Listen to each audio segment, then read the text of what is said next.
everyone. In today's episode of the Depolarizers, I'm in conversation with Congresswoman Kristen McDonald Rivet. Congresswoman McDonald Rivet is a lifelong Michigander who spent her career fighting for working families and finding common sense solutions that make communities safer, families stronger, and life just a little bit more affordable. Before being elected to Congress, Congresswoman McDonald Rivet served in the Michigan State Senate, where she led the effort to pass the largest tax cut for working families in state history, and she helped repeal Michigan's extreme abortion ban. In the 2024 election cycle, Congresswoman McDonald Rivet ran for Congress in a toss-up district in Michigan's 8th congressional district, and she won by 7 points in a district that Trump carried by 2, the biggest overperformance of any non-incumbent in the country. Now, in Congress, she serves on the committees for Agriculture and Transportation and Infrastructure, and she's the freshman leadership representative to the new Democrat coalition, positions from which she advocates a common sense agenda to uplift working families. Thanks for listening.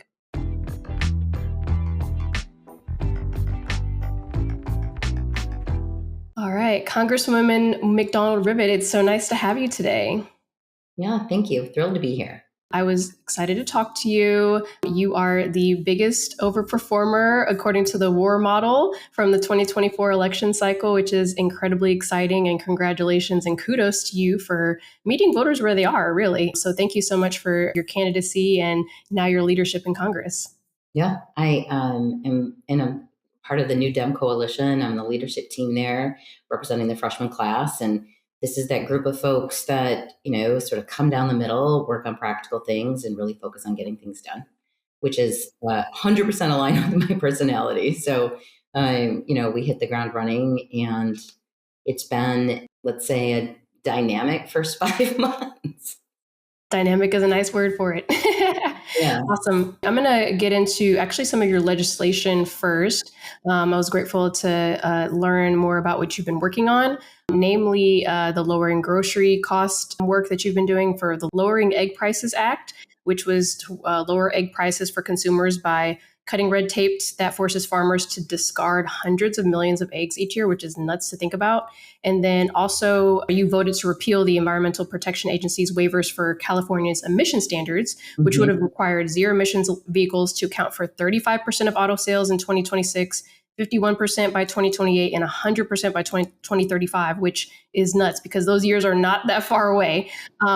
So why did you feel it was important to both introduce this legislation about egg production and also vote to repeal the emission standards waivers, particularly as Democrats look to regain trust among voters? And what other practical solutions via legislation can Democrats be working on or even voting against, as you did, to help Americans on an array of household-related issues? Yeah. So, let me just say this. In Michigan, like all over the country, people are really struggling with how much things cost. And, that's not exactly political genius, right? But, I think that my main focus has to be there because 80% of the jobs in my district pay less than $50,000 a year. So when you really start to wrap your head around what take-home pay looks like on 50 grand a year, you really start to understand why, people are so worried about the price of things like gas and groceries and healthcare and childcare. Oh my gosh, childcare.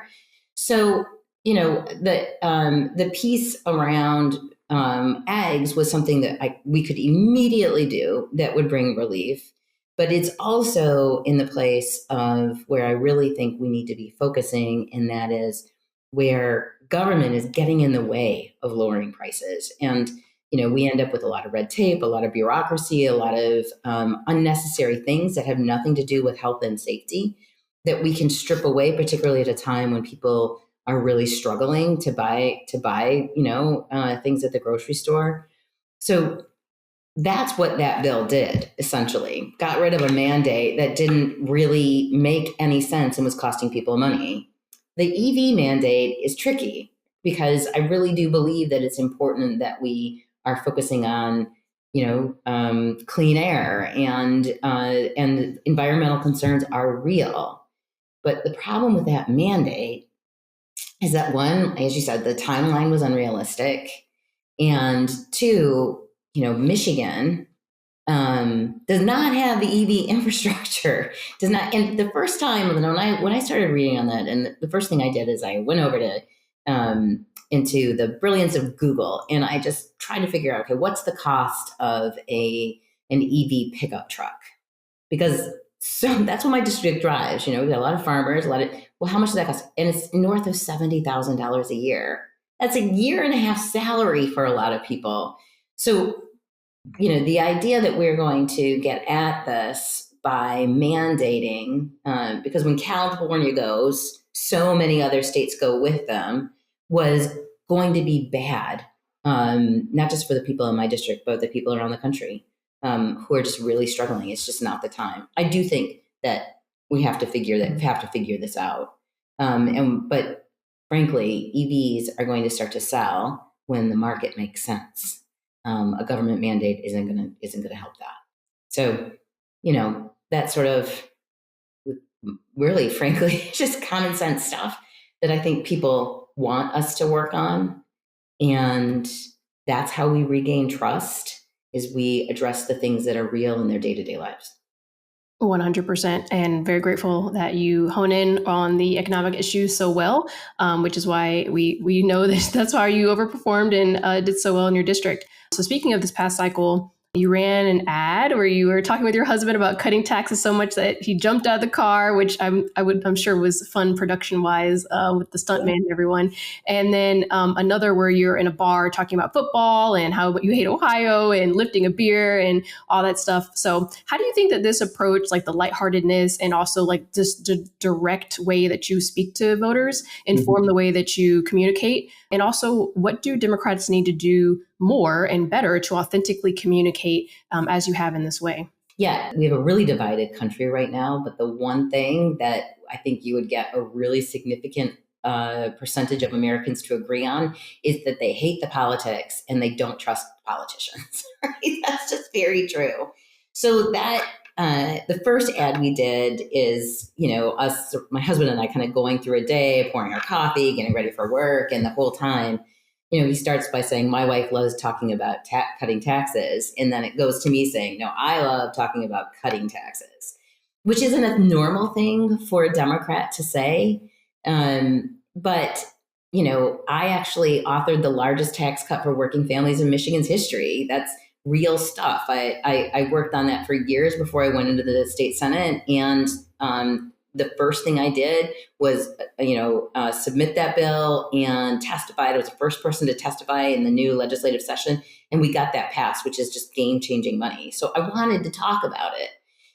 But also knowing that, you turn on your TV and it's just awful. And it's these attacks and terribleness, and it just makes everybody distrusted. So, at the end of the day, we go to cut to various scenes, and my husband is in the passenger seat while I'm driving the car. And I say, I could talk about cutting taxes all day. And he sort of takes this giant sigh and undoes his seatbelt and jumps out of the car. And the shot immediately goes to him sort of rolling across the yard just to get away from me talking about taxes. Because it's okay to make people laugh, right? And we worked really hard in the campaign the entire time to just remind people that I'm a very real person. I'm also, my husband and I raised 6 kids. I also worry about grocery bills. I've worked a lot on childcare and spent personally a lot of money on childcare. We have to bring those bills down. I just real talk and really reflect, I think, where a lot of people, particularly in mid-Michigan, are like worried, right? I'm worried. I have, of our kids, 5 of them are adults. They all moved away, every one of them. That I want to see my grandkids.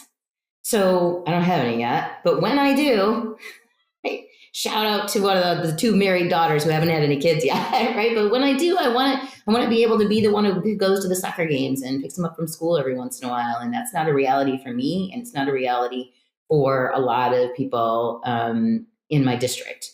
And we have to do something about that. And screaming and yelling and shouting into a camera on TikTok, that's not going to solve any of those problems.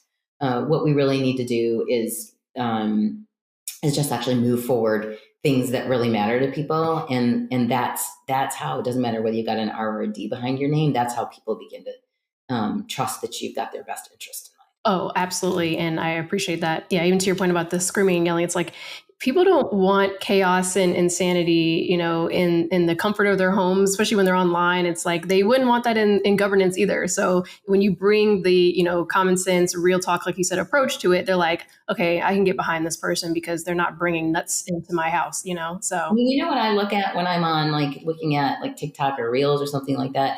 There's this cat that I follow that does all these adventures, and he rides on bikes, and he he goes out in the snow in this little snowsuit. That's what I want to see. And I think other people are with me, right? This is that is not. I don't want to figure out what on my top points to scream at my neighbor. That actually isn't real in my community, and it's exhausting.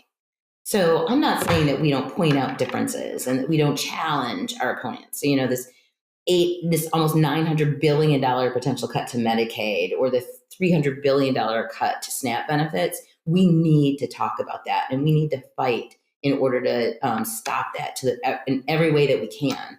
But it's okay to put forward an agenda and laugh and actually build a coalition and build a community around what we're trying to get done. I just really have faith in that. And, frankly, it worked. We had the largest margin of any non-incumbent in the country in a Trump district. So, which is incredible. So you heard it, guys. More cat videos, less polarizing conversation. So speaking of polarization, one of our core principles at Welcome is that focusing on local issues, things that your community cares about, helps depolarize voters and allows them to cross party lines. This is how you won Trump voters. This is how you were able to win over swing voters, et cetera. So how was your experience? You touched on this a bit before, but running the Head Start program in your state and the Michigan Department of Education and later in the state ledge, how did those experiences kind of shape your understanding of how local issues can bridge political divides, build coalitions, and what common ground on these issues are you finding in Congress? That's a really big question. I think, so what I hear in my community, the local issues, and frankly, the way people think about whether or not government works at all are things like the price of the gas pump, whether or not you can drive down a road smoothly, whether particularly when the roads are disintegrating. Out in our rural areas, we have bridges that there might be 50 people a day that go over them, but there are combines and they need to go over them.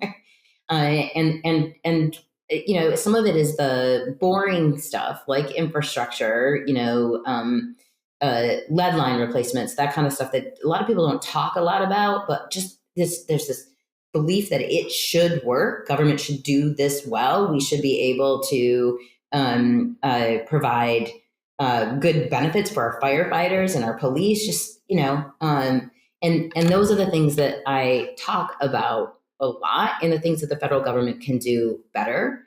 I think when we look at housing is a really good example. A lot of people are having trouble buying a house. When I was growing up, so I was born in 1970, and so I was a teenager of the 80s. But my parents used to always say to me, when you think about when you're ready to buy your first house, you should think about 2 years' salary. That's the price that you can target. Show me a house that you can buy for $110,000, $100,000. It doesn't exist in the world anymore. So, can the federal government or even the state government fix that entirely? No. But what we can do is look at how long a permitting process takes, all of the strings that we put on the federal housing dollars that come into Michigan, over $1 billion, and it's really hard to actually spend and put out and to build housing and to help get people into affordable homes, because we choke it to death with regulation. But also, the very most important thing that we can do is pass good, strong economic policy that gets people's wages up. Because at the end of the day, that is the fix for most of this. And that's what I hear of. I can talk about the CHIPS Act, which is great, but mostly what I can talk about is the 800 new jobs at the Hemlock Semiconductor that was funded by the CHIPS Act. And it's those jobs and what that looks like in our community, the way it lands in a practical way, that is the most important and helps me figure out what I want to work on when I'm here. Absolutely. People love hearing the tangible repercussions of a bill. They're like, what did that do for me? And it's like you said, it's these jobs in this specific community, which is always really helpful when people understand how government is affecting them. Not always in a bad way, right? So going back into some of your overperformance, you were the biggest DIM overperformer in the 2024 cycle with a WAR score, which is wins above replacement, of 8.6. That is so huge. And congratulations and kudos to you again. And there are so few Democrats who have proven that they can win in districts that Trump won. We often hear lots of blabbing from our safe seat district friends and less about what we can do to win over swing voters. So who is the McDonald Rivet Trump voter and why did they vote for you and Trump? So I'm going to answer that in a story. Love it. So I was knocking on doors. I know most congressionals candidates don't do a lot of doors, but we knocked on 260,000, and some of those I knocked on. So I was in the south end of Bay City, and in the south end of Bay City, it's like it's very Polish, very Catholic. It's houses that are around 1,200 square feet, sort of four squares. You can buy today. You can buy for about $120,000, $130,000. And when you walk through the south end, you see these beautifully kept lawns. You see some of those like geese that you dress up in outfits on their lawn. I mean, it's just this amazing place that everybody knows their neighbors. But it's struggling a bit. And I knocked on this door. I walked up to it, and there was a Trump van sign. And this older gentleman, turns out he was a UAW retiree.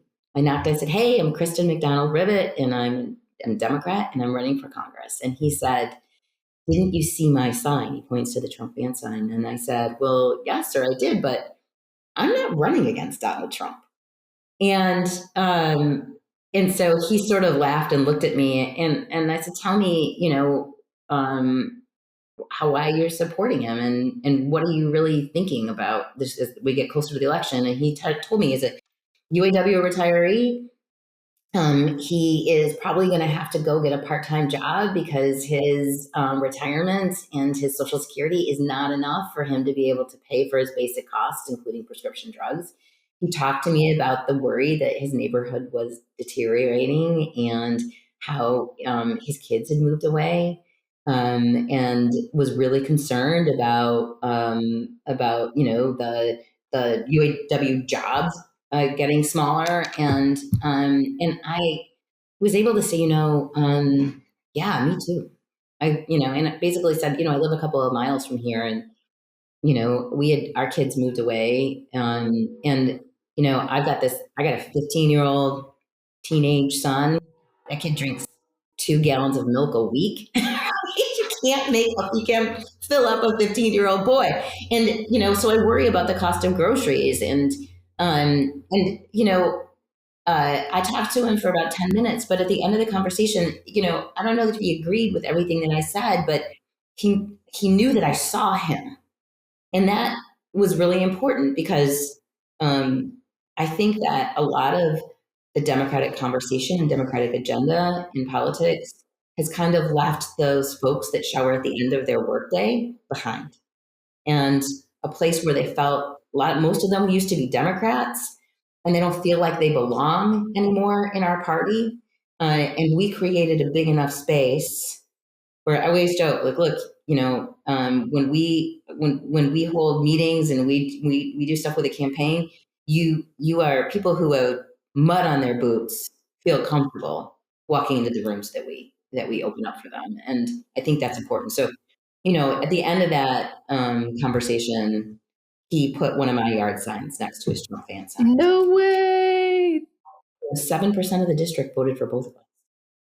So there's something to that, and it's important in our agenda. It's important in the words we use, but more importantly, it's important in the way that we accept people and bring people back into the Democratic Party that felt a little bit like they were pushed out anymore. Right.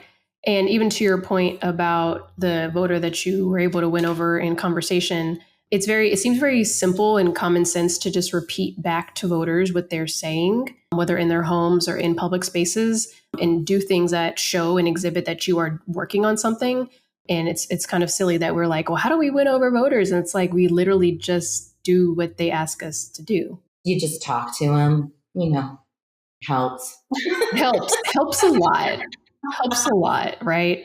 So in that vein, you're a Democrat who's comfortable talking about cutting taxes to, getting your husband to jump out of the carport and increasing funding for law enforcement.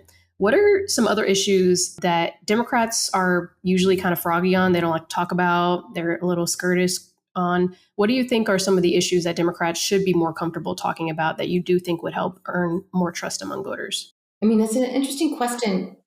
To me, it's less about talking about the things, it's the share of what we talk about. We need to be talking about building a workforce, a good, strong union workforce.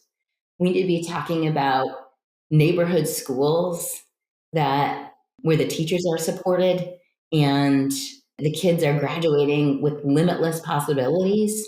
And we need to talk about getting people into our communities and having the backs of our firefighters and our police. I don't know, the Democrats are reluctant to talk about those things. That used to be our main agenda. I just think it stopped becoming the first thing that we talk about most. But it's the main thing that people are thinking about. So, it's not schools, middle class jobs, strong, dignified retirements, clean water and clean air. That's what Democrats stand for, and we need to be louder about that. Right. I like how you said it stopped becoming the first thing that Democrats talked about. And when you sit down with people and like really sit at their, we do this thing. It's one of my favorite things we do. We've been doing them now. I did them in the state Senate, continuing to do them, and we do them year round. I call them front porch talks. And so we go into a neighborhood and we ask somebody to invite 15 or 20 of their neighbors over. In the summer in Michigan, we do it in the front yard or the backyard. During the winter, we do it, but we call them all front porch talks. They last an hour. And these aren't mini town halls. I go in, I talk for 10 minutes, and then I sit down and we talk politics for an hour. And when you do that, and we do them, I'm sure that we're over 100 now. You hear what the real concerns are, and especially most of the time it's the same stuff I'm worrying about as a mom. As somebody who loves my community and things that I hear in my church. I also worship at different churches all throughout the district because people will tell you things. You take that and you make that your agenda. And when you're willing to listen more than you talk, particularly when you're sitting in someone's living room, it's the best. It beats a poll any day of the week. Any day of the week.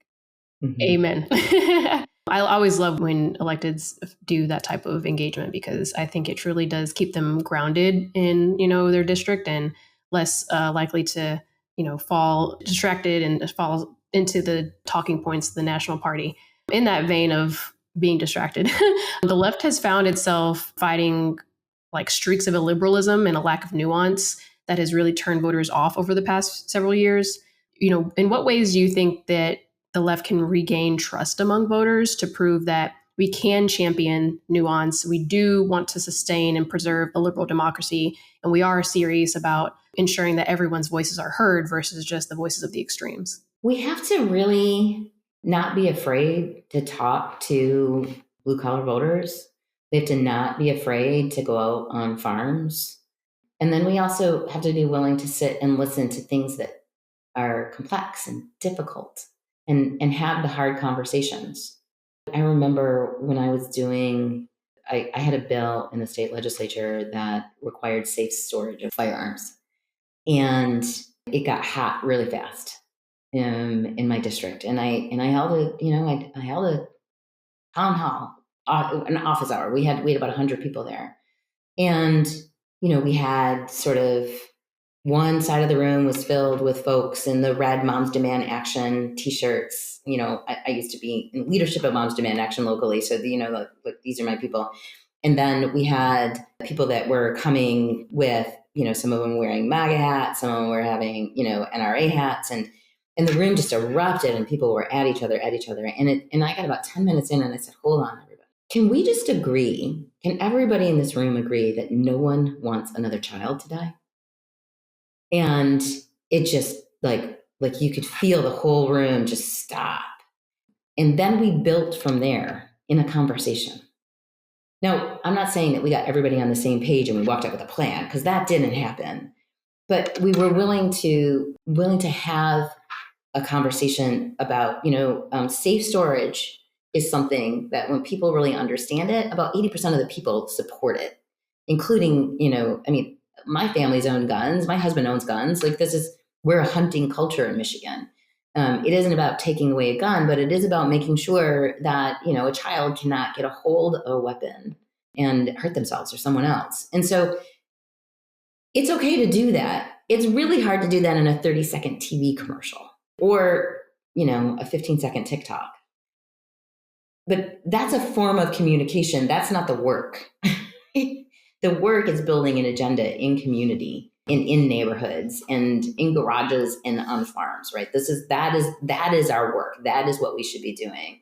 And I think that makes things stronger across the board. I absolutely love that, because that is effective depolarization at its best, right? Asking a question that will convene everyone, will get everyone on the same page, right? Like a simple question like, can we all agree about this? Like, that's really encouraging. And I'm sure that your constituents really appreciated that. So shifting gears a little bit, kind of thinking about electoral politics a little bit. Welcome's written a lot about how women are really good at winning the middle. We also say, we need to win the middle, stop worrying about the extremes, focus on the middle where everyone else, when all the voters are. Why do you think women candidates and even women incumbents are so good at earning and keeping trust among voters, and particularly some of our most competitive congressional districts? And maybe what advice would you give to welcome candidates that are running in districts in 2026 and years to come? Yeah. Well, I think women are so good at it, one, because I think that we're seen as being different than, when you picture who's in Congress in your head, it usually isn't people who look like me. But also I think that so many of us, and I don't mean to stereotype here, but, some of us are like, okay, did we make the meal list for the week, and have we gotten groceries, and is the laundry done? And, did I manage to get the lunchbox to school? Oh, and by the way, and then also, how are we trying to figure out how to fight a cut to $800 billion in Medicaid? And are my roots showing, right? Like, this is what it means to be a woman. This is what it means. And, and we get to this point where, it's still true that women need to be asked several times to run before they actually step forward to do it. Women are reluctant to do it, but generally I think that we are, one, just too tired for mince a bunch of words. So we just, we're just like, this is how it is.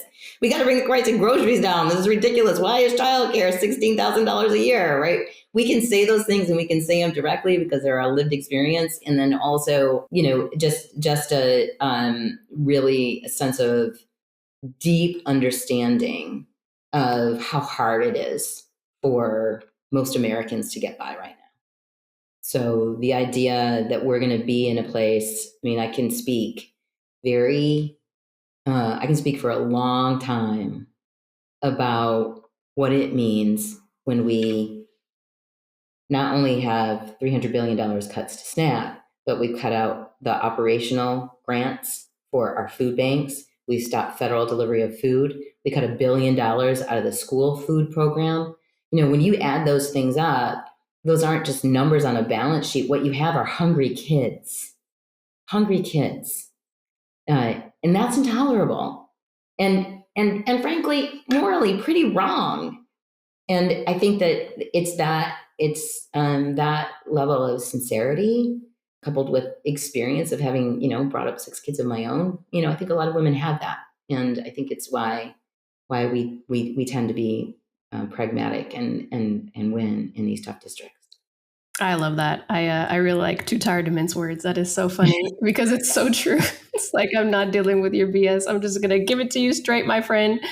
That's perfect. T-shirt slogan. We should think No, about for real, please. The KMR team gotta get it on the t-shirts because that is perfection right there. So, last couple of questions, and our final question is always, what's an activity that our listeners can do and participate in to help depolarize our politics? So, if you want to be thinking about that, but the last question I have for you for this conversation is: Michigan is a presidential swing state. And always proves to be incremental in presidential election years. What do you think any candidate running for office statewide and or for president should ensure that they exhibit to earn voters' trust in your state? Look, I'm just gonna no bullshit. Sorry, can I swear on this podcast? Yeah, you're good. You're good, girlie. You're good. No bullshit. You gotta have an agenda. It's gotta be forward thinking. It has to be based on what people really, really need, which is more money in their pockets and things to get cheaper, right? And so don't come with slogans. Don't come with sort of wistful, dreamy idea. Have a plan. Come with some, as Alyssa Slackman would say, alpha energy. Oh, yeah. Lead, and people will react to that. I keep telling people, listen, in my district, which I think is a good microcosm for the entire state, people will forgive you for trying something that doesn't work. What you will not forgive you for is not trying. And it's a roll up your sleeves, get to work kind of job. And you have to be able to show that you can do that. Whether we're talking about president, Senate, any of these jobs, roll up your sleeve and get to work. Absolutely. Absolutely. And then final question, like I said, what is one depolarizing activity that our listeners can do to help depolarize our politics? Here's what I keep saying to people. Every one of us should get up every day and think, in the rooms that I am in the people that I know, in the circles that I move in, what can I do on this day to move our agenda forward and to contain some of these really terrible things that are happening in this administration? And that is different. It's different for me than it is for you. It's different, for everybody. And sometimes all you're doing is writing a check to your food bank or calling your friend who's sort of on the front lines and saying, I got your back. I'm going to drop off some cookies. But it also is joining a push to make sure that we keep our, we were able to just get commitment to keep our local Social Security office open by, letter writing and signs outside the Social Security office and talking with the press.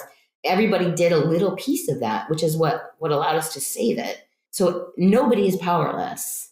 So I think there is a feeling of people are feeling pretty defeated, but don't give up because we're winning some of those.